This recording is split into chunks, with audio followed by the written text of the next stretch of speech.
যেদিন শরীর খারাপ থাকবে সেদিন দেখা যাবে বাসা ভর্তি কাজ থাকবে, কাপড় চোপড় সব এলোমেলো হয়ে থাকবে।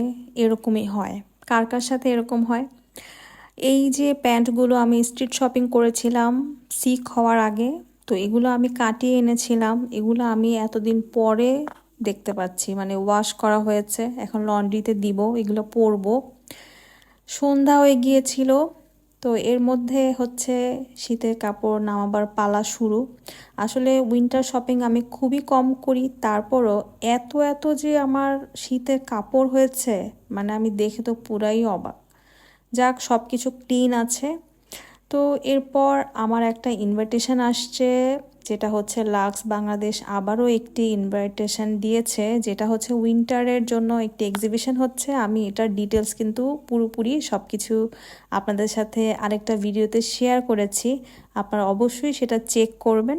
সুন্দর একটা গিফটও ছিল। কোথায় হচ্ছে সব কিছু কিন্তু আমি বলে দিয়েছি।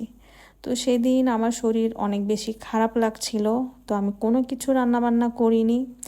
তো ফুড পান্ডায় রাতের ডিনার অর্ডার করেছি। এক ব্যাগ খাবার এসেছে। আমি তো অবাক যে এত ভারী কেন। পরে দেখলাম ভাত অর্ডার করেছিলাম, ভাতের কোয়ান্টিটি এত বেশি দিয়েছে যে এক প্লেটই দুইজন খাওয়া যাবে। তো আমি বেশ কয়েকটা আইটেম অর্ডার করেছিলাম, মাছ, মাংস, শাক। তো ডাল, আলু, একটা তরকারি দিয়েছে। That's all for today's blog.